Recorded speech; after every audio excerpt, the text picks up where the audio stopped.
Good morning. It is Wednesday, exactly 1 week from chemo, when chemo started. We are on the road again, back up to Columbia to visit his oncologist, and we have lots of questions. This will be the first time I get to meet the oncologist and Kirk's second time. We have a long list of questions that we'll be asking. We're in the car again, we're getting gas. I recognize one thing, when we are in the car, it's really loud to talk to us and hear us just because of the road noise. I have this mic, that should help. The only thing is it's this big black microphone in my face. I thought that if we are gonna talk in the car, I'm going to use the microphone up to my face and hopefully you'll be able to hear all of my words. What was I gonna talk about? Recap. As we are driving to our oncology appointment this morning, I was going to recap a little bit of this last week since it's been 1 week from the beginning of chemo. I thought maybe I'd share with you a little bit of the after we put our camera down. We got the first 3 days. So we got Wednesday, Thursday, Friday of chemo, but we didn't get Saturday. And then we didn't get Sunday, which I think were 2 very important days. I just did not have the capacity to pick up the camera. I thought maybe today would be a good day, especially since we're on our way to this visit, just kind of to recap and tell you what, especially those 2 days were like. Hear it from the horse himself, the horse's mouth, and my perspective as well. I don't know, you want to go first and explain your perspective, sir? Last Wednesday, I had my first infusion. It was like really no big deal that day. I was feeling okay. Thursday, I came home with a little medicine pack, and I had that until Friday. So towards the end of Thursday, I started to feel not quite right. Started to feel a little bit nauseous, and by Friday, I was pretty much out. It was like there's a heavy lead blanket over my entire body. I just wanted to lie down and not move all day long. Didn't want to eat, didn't want to drink. My head felt like it was caving in on me. I mean, it's hard to describe. It was a pretty awful feeling. Saturday is pretty much the same, just really nauseous, not feeling good at all. That didn't really want to eat. I mean, I was able to eat some, was able to drink at least a little bit of water, drink some water, but it was difficult. That was the bulk of the weekend. Not fun at all. It was really super difficult for the family and for me to watch just the downward spiral, I guess, that Kirk had to go through. It was very painful. So after we got home from getting his bag removed, he came home and slept the rest of the day. Got up and ate, went to the bathroom and things like that, but slept the rest of the day. And then slept all night. In the morning, waking up, I mean, you could just see it in his eyes. He was uncomfortable. He was nauseous. He was sicker than I've ever seen him before. He didn't throw up, but eating was difficult because there was that intense gag reflex. Drinking was difficult. Going to the bathroom was difficult. So everything for him was hard. And so, I'm there to help tend to how he feels, but then I also felt like I was asking, how you doing? How are you doing? How are you feeling? Over and over and over again. I felt like I was more of an annoyance. I know I was helping and doing things, but I felt like I was an annoyance. So at one point, I think it was more for my stress, I picked up the kids and we went out for a couple hours. We ended up going to a little splash pad, getting out, doing just a little bit of fun activities, I think it was more for me, just to get out of the house, get a new perspective. We got ice cream, and I think we spent like 2.5 hours out, and then came home and was able to come back and tend to Kirk again. But it was not a good day. And then Sunday came. What a difference a day makes. So I'm going to have Kirk tell you about Sunday. Sunday is kind of like Resurrection Sunday. I don't know. I mean, I must have had a whole lot of people praying for me. Saturday night, I had dreams that I was working out, lifting weights, doing errands, working in the yard. It was funny. And I woke up feeling like, wow, I actually feel pretty decent right now. I got up fairly early. I didn't really sleep in at all. I got up, grabbed a bowl of cereal. I was really hungry. And it was a full-size portion bowl. It wasn't like, the quarter cup that I've been eating of food at a time. And as I began to eat, I realized that it was probably twice as easy for me to swallow as before. And so to me, that was a huge win, obviously. I was just able to, eat without quite as much discomfort, and it didn't take me half an hour to finish food. I could eat not entirely normally, but at least somewhat normally. So I knew that there had been a little bit of a turnaround. That was definitely good. I was feeling in pretty good spirits. Harvest and I went out and went to Lowe's and got some soil for some potting for that afternoon. I didn't have a whole lot of strength, so it's not like I was actually lifting weights or doing anything like that. That little trip was tiring for me, so definitely didn't have a ton of energy, but I sure felt a whole lot better. And I'm definitely going to attribute that to to prayers and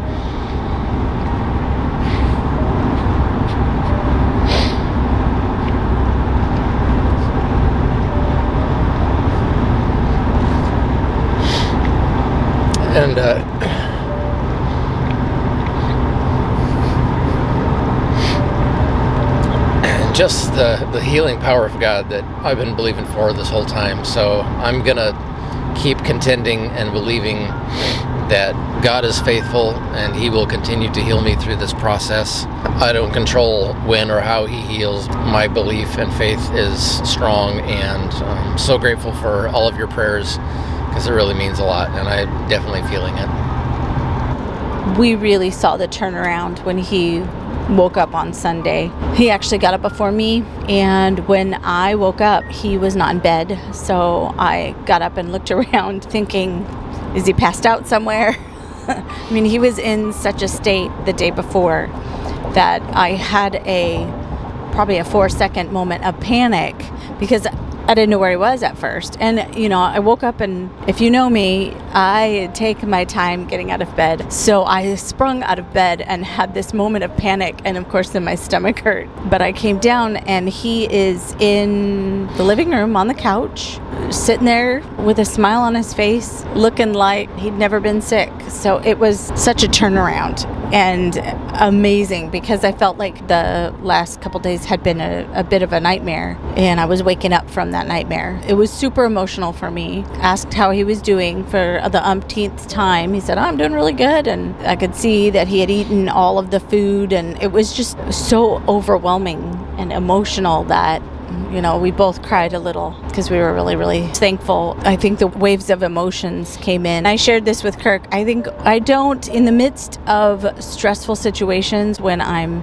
concerned, the last thing that I do is cry. I don't cry. For some reason, I have to reserve my emotions. Maybe because if I cry, I won't stop. I'm not sure. So some defense mechanism within me doesn't allow me to cry in the midst of those circumstances or situations. When all the stress is over, I'm like an emotional basket case. I cry and weep and boo-hoo over the smallest little things. So we had a little emotional moment, being really thankful. It was Sunday, so we watched the church service and just kind of held each other for a while. And that was really nice. Everybody else had gone to church. It was a peaceful morning, which was really, really nice. That was kind of the way chemo went, and from there, it's Wednesday now. He's been really great. He's had a couple of pains, and so we're always kind of suspicious of any new pains. We have some tiredness, but for the most part, so he feels pretty good, and his throat is feeling pretty good when he swallows. I'm not going to say we're on the mend or we're healing. I'm going to say we're shrinking the tumors. We're feeling good right now, and I'm really thankful. Now, we do chemo again a week from today. Quite possibly have to go through that again. I feel like we won't be so surprised, and I think that we'll be able to handle it a little bit better. At least for me, I'll be able to handle it a little bit better. God is good, y'all. We are headed up to Columbia, like I said before, to visit with the oncologist. I will share with you when we get back into the car what that appointment was like. Only in South Carolina. Well, you have a cemetery in the highway. Here it is. Right here.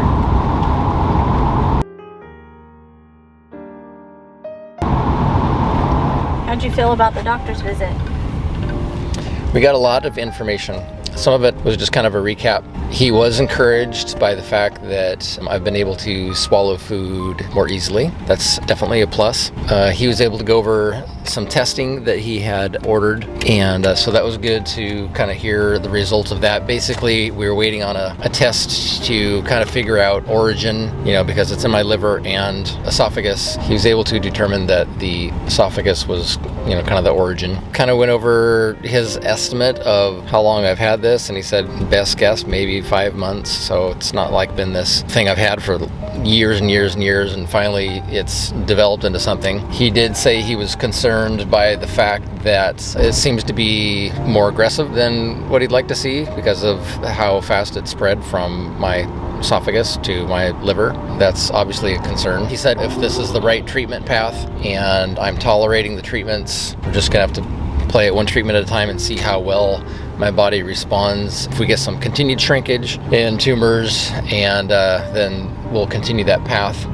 There is one additional report that he's waiting on that he didn't get, that he ordered. It's an additional marker called a HER2 marker. Oddly enough, it's commonly found in women with breast cancer. The good thing about that is if he did find it, there is a very targeted therapy out there that's available that can aggressively attack that without a lot of collateral damage to the rest of my cells. Not that he's looking for there to be more things wrong with me, but if that is something that is also present, it's one more tool in his arsenal that he has to include in the treatment plan. I would say, all hands on deck is better. We're waiting for that. My next treatment is next Wednesday, which is a week from today.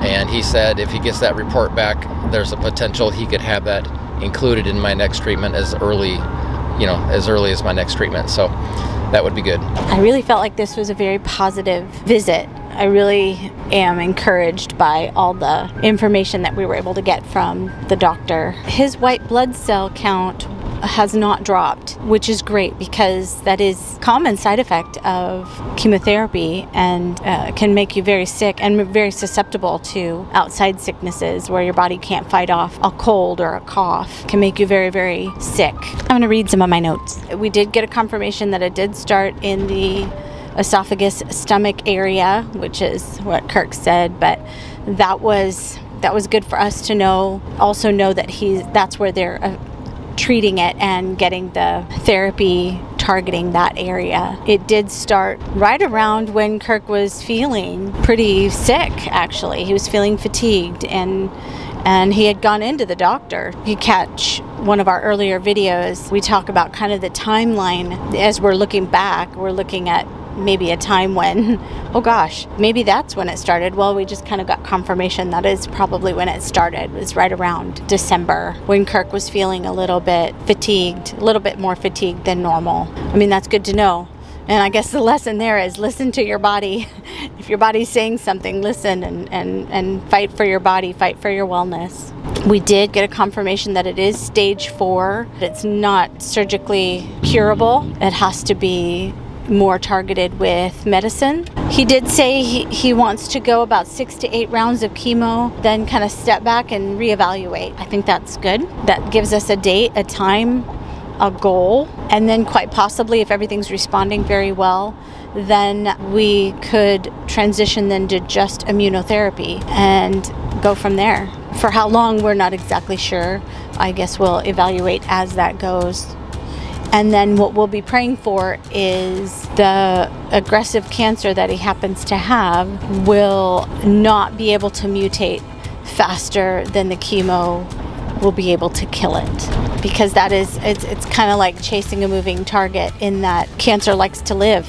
It wants to live. So we'll be working on creating an environment in his body that will be hazardous to all cancer cells. As we were having conversations with the doctor about some of the side pain and things like that, he didn't seem too worried about some of these pains they're like moving around in his body, and so he didn't seem too concerned. We're happy about that. As always, we ask for prayer I think just prayer that I would be able to continue good nutrition this week and water intake. Those two are my biggest challenges right now.